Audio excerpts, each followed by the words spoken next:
देखिए बच्चों, आज हम शुरू करने जा रहे हैं साइंस चैप्टर 2।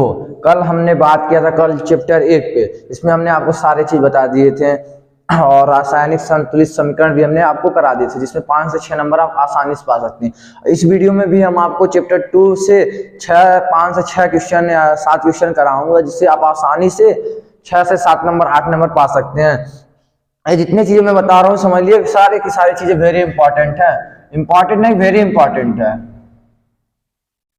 इतना याद रखिए। और आपको ये पूरे क्वेश्चन जो 6 क्वेश्चन में आपको कराऊंगा, 6 से 7 नंबर आपको दिलाने वाले हैं, ठीक है। इसलिए मैं कहूंगा अब जो भी चीज है आप एकदम बढ़िया से रट लीजिए, क्योंकि हमारे पास टाइम इस समय बहुत कम बचा हुआ है। सिर्फ 30 दिन का टाइम बचा है। 30 दिन में मैं आपको सारा कंप्लीट करके दूंगा, तो आप ज्यादातर करिए रखने पे, और रिवीजन तो ज्यादा करिए। आप जितना तैयार हो जाए उतना पर डे रिवीजन करिए, जितना तैयार करिए उतना पर डे रिवीजन करिए। इस बात को आप दिमाग में घुसा दीजिए, क्योंकि मोर देन रिवीजन यानी ज्यादा से ज्यादा आप रिवीजन करें। तो यहाँ देखिए हम पढ़ने जा रहे हैं धावन सोडा।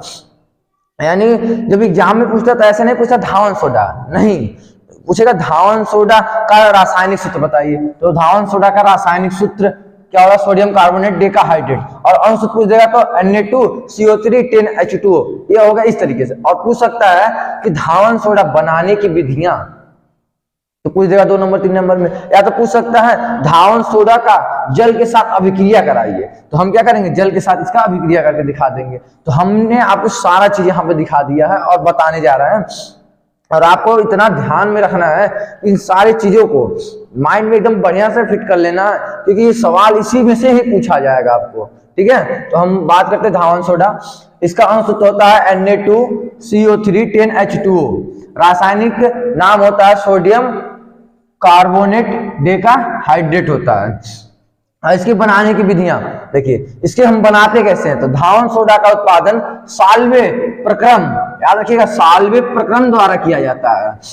इसके लिए सोडियम क्लोराइड NaCl यानी सोडियम क्लोराइड NaCl कामा अमोनिया NH3 तथा लाइम स्टोन को कच्चे पदार्थ के रूप में उपयोग किया जाता है। जो लाइम स्टोन होता है इसको हम कच्चे पदार्थ के रूप में उपयोग करते हैं। जैसे एग्जांपल में देख लीजिए, NH3 है यानी अमोनिया है, H2 है यानी पानी है, CO2 यानी कार्बन डाइऑक्साइड है। इन तीनों को हम जब मिलाते हैं तो हमारा बनता है NH4HCO3 यानी अमोनिया हाइड्रोजन कार्बोनेट।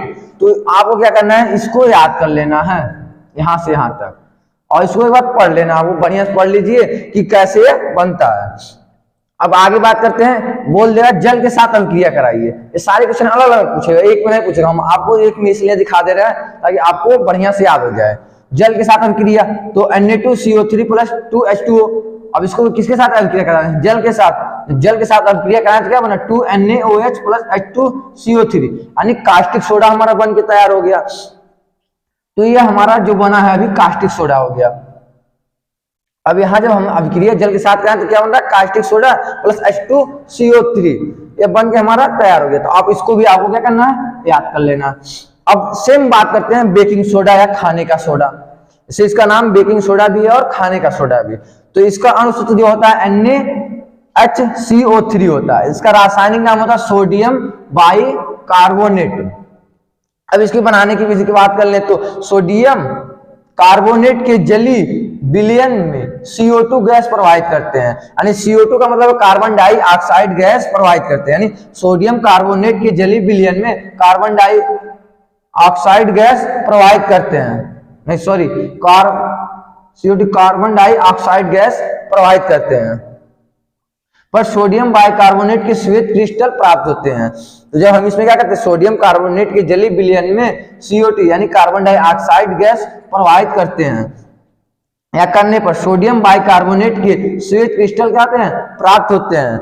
देखिए यहाँ पे Na2CO3 + H2CO2, जब इसका हमने सारे को मिलाया है तो क्या बना? 2NaHCO3 यानी सोडियम बाइकार्बोनेट हमारा बन के तैयार हो गया। तो इसको भी आप क्या करिएगा? याद कर लीजिएगा। अम्ल के साथ अभिक्रिया। अब क्वेश्चन पूछ सकता है 2 से 3 नंबर में, 2 या 3 नंबर में क्वेश्चन पूछ सकता है सोडियम बाइकार्बोनेट का या बेकिंग सोडा का जल के साथ अभिक्रिया कराइए। तो जल के साथ जल के साथ नहीं, अम्ल के साथ अभिक्रिया कराइए। तो हम क्या करेंगे, NaHCO3 प्लस HCl, यानी HCl क्या है, हमारा अम्ल है। जब इसके साथ हम अभिक्रिया कराते हैं तो क्या बनता है, NaCl plus H2 plus CO2, यानी कार्बन डाइऑक्साइड गैस क्या निकलती है, बाहर की ओर निकलती है। तो इसको भी आपको क्या कर लेना है, याद कर लेना है। देखिए अब हम बात कर लेते हैं क्वेश्चन नंबर 3 का।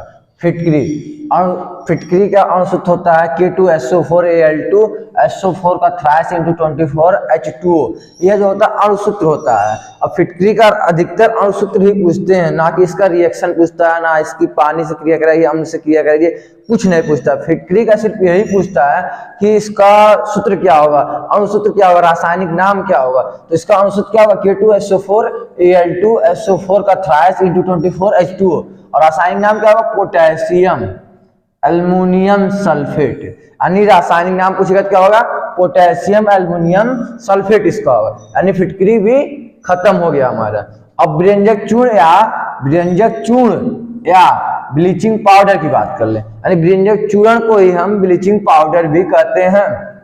इसका अणु सूत्र क्या होता है, CaOCl2, इसका अणु सूत्र क्या होगा, CaOCl2, और रासायनिक नाम कैल्शियम हाइपोक्लोराइट, इसका रासायनिक नाम क्या होगा, कैल्शियम हाइपोक्लोराइट, यानी इसका यही नाम होगा, कैल्शियम हाइपोक्लोराइट। अब बात कर लेते हैं बनाने की विधि, यह कैसे बनता है। तो इसे शुष्क बुझे हुए चूने पर क्लोरीन की अभिक्रिया से बनाते हैं, यानी इसकी बनाने की विधि जो है, इसे शुष्क बुझे हुए चूने पर क्लोरीन गैस, कौन सा गैस, क्लोरीन गैस की अभिक्रिया से बनाते हैं। ऐसा एग्जाम्पल ले लीजिए, CaOH का ट्वाइस प्लस Cl2, जब रिएक्शन किया क्या बना, CaOCl2 प्लस H2O, तो हमारा यह बन गया। तो व्यंजक चूर्ण भी हमारा यहाँ क्या हो गया, समाप्त हो गया। अब आते हैं प्लास्टर ऑफ पेरिस पे। इसका प्लास्टर ऑफ पेरिस का काम होता है टूटी और फूटी हुई हड्डियों को जोड़ने में, या तो मूर्ति बनाने के काम में इसका प्रयोग आता है। जैसे हमारा कहीं हमारे हाथ या पांव में मोच आता है तो हम प्लास्टर ऑफ पेरिस का ही उपयोग करते हैं। तो इसका अणु सूत्र क्या होता है, CaSO4 प्लस 2H2O, रासायनिक नाम क्या होगा, कैल्शियम सल्फेट हेमीहाइड्रेट, इसका रासायनिक नाम क्या जाएगा, कैल्शियम सल्फेट हेमीहाइड्रेट। और यह बनता कैसे है, यानी इसकी बनाने की विधियां क्या है। तो देखिए, जिप्सम को 120 डिग्री सेल्सियस, कितना, 120 डिग्री सेल्सियस ताप पर गर्म किया जाता है। क्या किया जाता है, गर्म किया जाता है। तो निर्जलीकरण के द्वारा प्लास्टर ऑफ पेरिस का निर्माण होता है। यानी इसका बनाने की विधि जो है, जिप्सम के 120 डिग्री ताप पर गर्म करने पर जो निर्जलीकरण के द्वारा प्लास्टर ऑफ पेरिस का निर्माण होता है, उसे हम प्लास्टर ऑफ पेरिस कहते हैं। और इसका एग्जाम्पल क्या हो गया, CaSO4 इंटू 2H2O, यह क्या हमारा एक जिप्सम है, ये जो पूरा है हमारा क्या है, जिप्सम। CaSO4 इंटू 2H2O क्या है, जिप्सम। इसको हम गर्म कब कर रहे हैं, गर्म कर रहे हैं 120 डिग्री ताप पर, यानी इसको जो हम वो गर्म यानी ताप उसको दे रहे हैं 120 डिग्री सेल्सियस का दे रहे हैं। और सर क्या बन रहा है, CaSO4 into half H2O plus 3/2H2O, तो हमारा क्या बन रहा है, प्लास्टर ऑफ पेरिस। अब जल से इसी क्रिया करा देख लेते हैं। तो क्या हो गया, हमारा प्लास्टर ऑफ पेरिस हो गया। अब इसके जल के साथ हमने क्या किया, अब क्रिया करा दिया। तो हमको क्या मिला यहाँ पे, CaSO4 इंटू 2H2O, ये भी क्या हमारा जल के साथ अभिक्रिया हो गया। अब ये जो हमारा बना ये भी प्लास्टर ऑफ पेरिस ही है, जल के साथ बोला, हमने जल के साथ अभिक्रिया करा के दिखा दिया। ये सारे चीज आपको याद कर लेना है। अब बात करते हैं नौसादर की बात। देखिए, नौसादन का अणु सूत्र क्या होता है, NH4Cl, इसका अणु सूत्र हो गया NH4Cl, और रासायनिक नाम क्या हो गया, अमोनियम क्लोराइड, इसका रासायनिक नाम अमोनियम क्लोराइड हो गया। अब बनाने की विधि, अब इसकी बनाने की विधि पे बात कर लेते हैं। अमोनिया गैस को हाइड्रोक्लोरिक, यानी अमोनिया गैस को हाइड्रोक्लोरिक अम्ल में प्रवाहित करने से नौसादर प्राप्त होता है। यानी इसका कहने का तात्पर्य है, अमोनिया गैस जो है हमारे पास, इसको हाइड्रोक्लोरिक अम्ल में क्या करते हैं, प्रवाहित करते हैं, तो हमारा क्या बनता है, नौसादर। इसका भी एग्जाम्पल ले लेते हैं, NH3 प्लस HCl, जब इन दोनों का क्या हुआ, मिला और रिएक्शन क्या क्या NH4Cl, यानी हमारा नौसादर बन के तैयार हो गया।